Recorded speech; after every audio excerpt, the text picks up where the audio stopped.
இந்த தகவல் இவ்வாறு தரப்படுகிறது. IMFம் உலக வங்கியும் இலங்கையை கைவிடுமா என்பதான செய்தி. ட்ரம்பின் மற்றொரு தீர்மானத்தால் மேலும் நெருக்கடி என்பதான தகவல் தரப்படுகிறது. அமெரிக்காவின் 44% வரி விதிப்பினால் ஏற்கனவே பாதிக்கப்பட்டுள்ள இலங்கையானது சர்வதேச நாணய நிதி மற்றும் உலக வங்கிக்கான நிதி பங்களிப்பை நிறுத்துவதற்கான ஜனாதிபதி டொனால்டு டிரம்பின் மற்றொரு தீர்மானத்தால் மேலும் நெருக்கடி நிலைமையை எதிர்கொள்ள வேண்டி ஏற்படக்கூடிய சூழ்நிலை வந்திருப்பதாக தினக்குரல் பத்திரிகையினுடைய இந்த செய்தி இவ்வாறு குறிப்பிடுகிறது.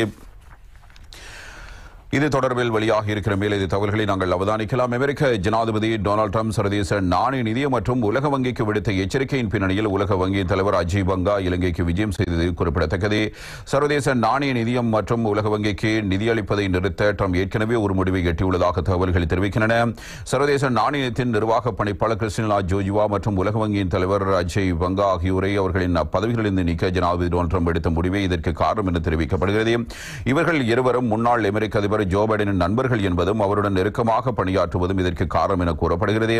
ஆனால் தற்போதுள்ள விதிகள் அவர்களை ஒரேடியாக தங்கள் பதவியிலிருந்து நீக்க அனுமதிக்காததால் ஜனாதிபதி டொனால்டு ட்ரம்ப் சர்வதேச நாணய நிதியம் மற்றும் உலக வங்கிக்கு அமெரிக்கா வழங்கும் உதவியை நிறுத்த திட்டமிட்டுள்ளதாகவும் தெரிகிறது. இதன் மூலம் ஒரு நெருக்கடியை உருவாக்கி அவர்களை தங்கள் பதவியிலிருந்து நீக்குவதற்கு முயற்சிப்பதாகவும் அத்தகைய சூழ்நிலை ஏற்பட்டால் அது இலங்கைக்கு மிகவும் எதிர்மறையான தாக்கத்தை ஏற்படுத்தக்கூடும் எனவும் இவ்வாறு சுட்டிக்காட்டப்பட்டிருக்கிறது. எனவே IMFுடனான உடன்படிக்கை அதனுடனாக இணைந்த செயற்பாடுகள் முன்னெடுக்கப்படுகிற ஒரு நிலையில் இவ்வாறு ஒரு தீர்மானம் மேற்கொண்டால் அதனுடைய பாதிப்பு எவ்வாறு இருக்கும் என்கிற ஒரு அச்சமும் ஏற்படுகிறது.